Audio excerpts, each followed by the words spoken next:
নমস্কার, আমি ইন্দ্রাণী। শুরু করছি আজকে। আদি আর নবর লড়াই আজকের নয়, বহু প্রাচীন। প্রাচীন মানুষদের মাথায় জমাট বাঁধে তাদের অভিজ্ঞতা। সে অভিজ্ঞতা যেন হিমালয়, তাকে নাড়ানো কঠিন। সে অভিজ্ঞতা এক অলিখিত নিয়মাবলী, এক অদৃশ্য দেওয়াল তৈরি করে, তাকে উল্লঙ্ঘন করা কঠিন হয়।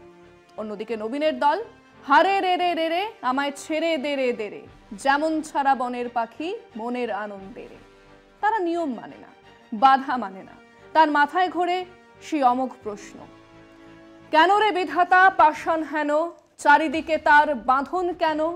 ভাঙরে হৃদয় ভাঙরে বাঁধন, সাধরে আজকে প্রাণের সাধন। লহরীর পরে লহরী তুলিয়া, আঘাতের পরে আঘাত কর। মাতিয়া যখন উঠিছে পরাণ, কিসের আধার কিসের পাষাণ? উথলি যখন উঠিছে বাসনা, জগতে তখন কিসের ডর? সে নিয়মকে অতিক্রম করে নতুন নিয়ম তৈরি করে, নতুন অভিজ্ঞতায় ঝুলি ভরে। তারপর সেই অভিজ্ঞতাই আবার তাকে প্রাচীন করে তোলে।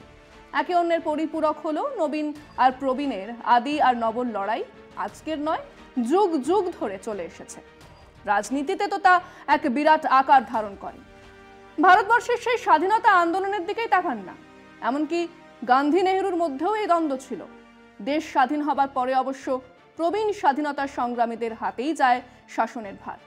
কিন্তু কিছুদিন পরেই নেহরুর মৃত্যু এবং সেই আদি নব দ্বন্দ্ব কেবল নয়, আদি কংগ্রেস নব কংগ্রেসও তৈরি হয়ে গেল।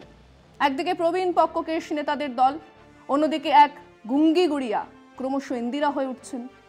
সেই লড়াই অন্য দলেও হয়েছে।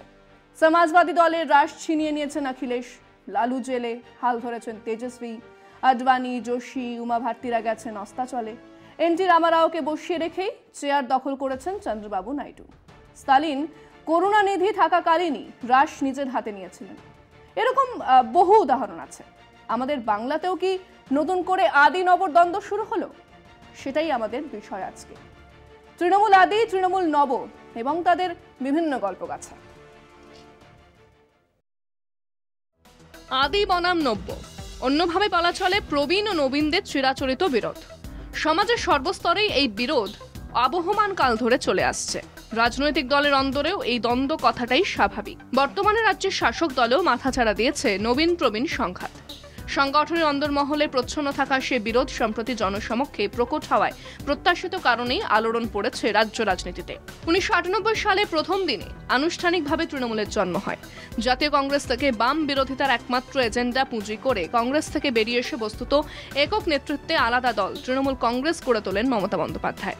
নতুন দল গঠনের পর থেকেই তৃণমূলে একম অদ্বিতীয় নেত্রী মমতা। তার জন আকর্ষণীয় রাজনৈতিক ব্যক্তিত্বে ভর দিয়ে প্রায় 3.5 দশকের বাম শাসনের অবসান ঘটান তৃণমূল সুপ্রিমো।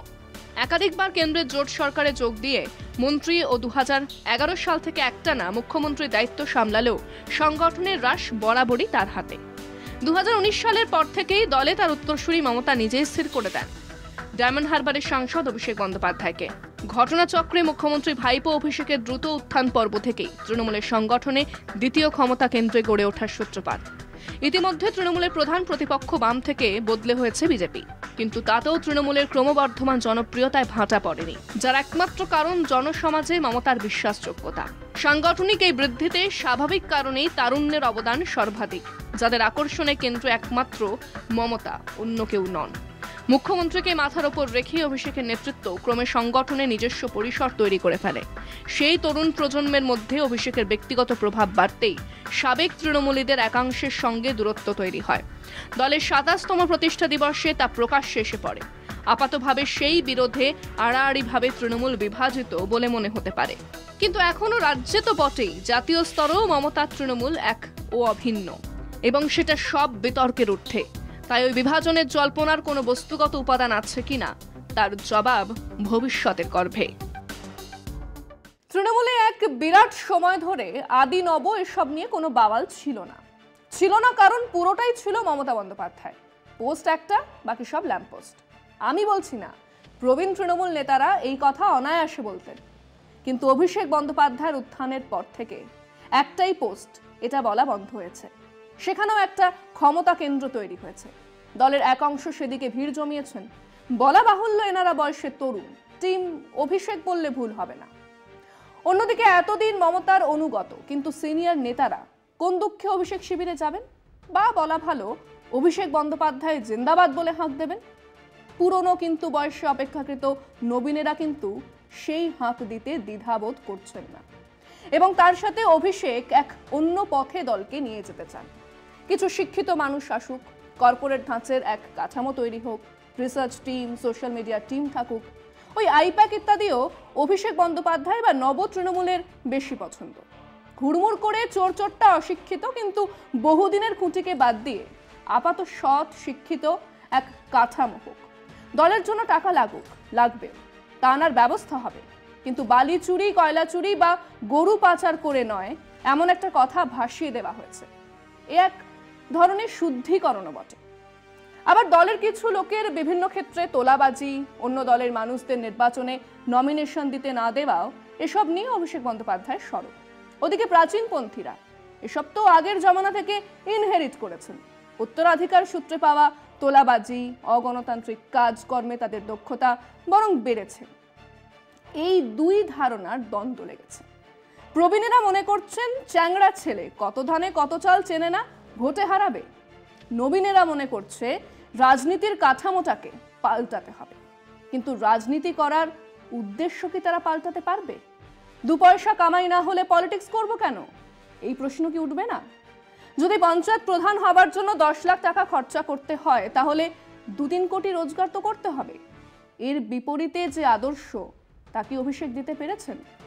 প্রবীণেরা জানেন তা সম্ভব নয়, কাজেই ওসব ছোটখাটো মাস্তানি, তোলাবাজিতে চুপ করে থাকতে হবে। তারা নিজেরাও অন্য পথে তো চলছেন না। সব মিলিয়ে এক গোলমেলে লড়াই। সেই লড়াই কি শুরু হয়ে গেছে তৃণমূলে? কিছু মানুষ এরকম ভাবছেন, কিন্তু খেয়াল করে দেখুন, ওই আদি ও নব তৃণমূলের কারোর কাছেই কি অন্য কোনো অপশন আছে? বা এই লড়াইকে ইস্যু করে তৃণমূলের শরদ পাওয়ারের এনসিপির মতো এক ভাঙন কি সম্ভব? সেটা লাখ টাকার প্রশ্ন। সেই প্রশ্নই আমরা আমাদের দর্শকদের করেছিলাম। আদি তৃণমূল আর নব তৃণমূলের যে লড়াই, সংঘাত, দ্বন্দ্ব বেঁধেছে, তা কি তৃণমূলকে আড়াআড়ি ভেঙে দিতে পারে? শুনুন মানুষজন কি বলছেন। আমরা কে এলো, কে গেল, কে নব্য, কে মানে কে ছেড়ে দিয়েছে, এইসব আমরা দেখবো না। আমরা মমতা ব্যানার্জি চিনি, মমতা ব্যানার্জি বুঝি। অবশ্যই একটা শৃঙ্খলা প্রয়োজন, দলনেত্রী সেই বার্তা দিয়েছেন, এবং মতানৈক্য থাকতে পারে, মতভেদ থাকতে পারে, কিন্তু মনোভেদ। ব্লক সভাপতি এবং অঞ্চল সভাপতিরা সবাই আমাদের যুবদের সঙ্গে বা নব্যদের সঙ্গে অ্যাডজাস্ট করে কাজ করার চেষ্টা করে, এবং আমরাও করি। এই যে আদি আর মানে পুরো নতুনের যে লড়াই, আদি আর নব্যদের লড়াই, এই লড়াইয়ের দলটার অনেক ক্ষয় হবে। তৃণমূলের মধ্যে যে আদি এবং নব্যর যে দ্বন্দ্ব শুরু হয়েছে, এই দ্বন্দ্বতে শাসক দল তৃণমূল আড়াআড়িভাবে ভেঙে যাবে, ভাঙতেও পারে। এবার এটা সব নির্ভর করছে প্রধান যে আছে তার উপর নির্ভর করবে। সর্বোপরি আমাদের সকলের নেত্রী মমতা বন্দ্যোপাধ্যায় ছবি না হলে, পেছনে না থাকলে আমাদের কেউ চিনবে না এবং আমাদের কেউ জানবে না। আড়াআড়ি কিছু ভাঙতে পারবে না। আমরা দিদির যে উন্নয়নটা পাই কন্যাশ্রী থেকে, সবটাই আমরা পাচ্ছি। জনগণ তো মমতা ব্যানার্জিকে দেখেছে, তৃণমূল আর আদি আর নব বলে তো কোনো প্রশ্নই নেই। আড়াআড়ি বিভাজন সম্পূর্ণভাবে না করতে পারলেও আংশিক তো ক্ষতিগ্রস্ত হবেই। যে কোনো সংঘাত দলের জন্য, রাজ্যের জন্য, দেশের জন্য সবসময় খারাপ। না না, ভাঙবে না, এই জোড়া থাকবে। এটা কিছুক্ষণের জন্য হচ্ছে, সেটা আবার ফের সমাধান হয়ে যাবে। কতটা এর উপরে এফেক্ট করবে সেটা আগামী লোকসভা যে নির্বাচন, সেই নির্বাচনের মধ্যে থেকেই তা প্রতিফলিত হবে। এখনো পার্টি থাকবে টিএমসি, যা হচ্ছে কাজটা ভালো হচ্ছে, শান্তি আছে আর শান্তি নাই। এটা বিজেপিরই একটা চক্রান্ত। এরাও একটা করছে যে তৃণমূলকে বিভাজন করবার জন্য এরাও একটা চক্রান্ত করছে। আমার মনে হচ্ছে কি সব সব যা বলছে কি এসব কিছু ডিফারেন্ট আছে, দুজন কোনো কিছু নেই, সব ঠিকঠাক আছে, আর কোনোদিন ভাঙবে না।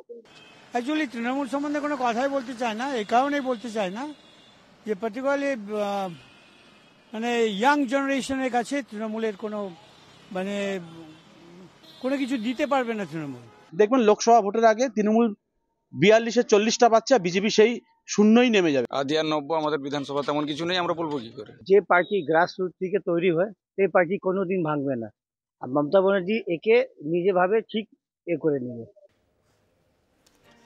কমিউনিস্ট পার্টিতে অবশ্য আদি নবদের কোনো দ্বন্দ্বই নেই। সেখানে পলিত কেশ ইকুয়াল টু নেতা।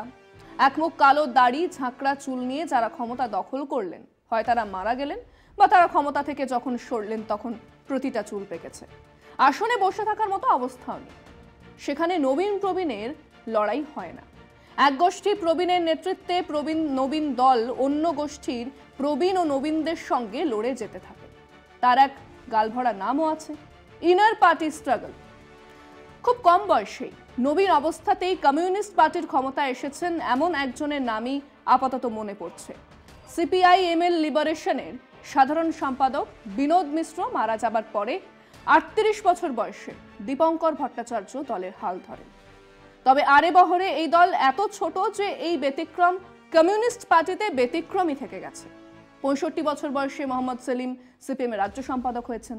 ৬৮ বছর বয়সে বিমান বসু রাজ্য সম্পাদক হয়েছিলেন। এটাই কমিউনিস্ট পার্টির ধারা। সে তুলনায় ইন্দিরা, রাজীব, রাহুল, অখিলেশ, তেজস্বী, স্টালিন, চন্দ্রবাবু, জগন রেড্ডি ইত্যাদিরা অনেক আগেই দলের রাশ হাতে পেয়েছেন। বাংলায় কি সেই রাশ অভিষেকের হাতে আসছে? কাল সে আলোচনায় নামব। আজকে আপাতত এ পর্যন্তই। দেখতে থাকুন কলকাতা টিভি, রাত দিন ৭ দিন।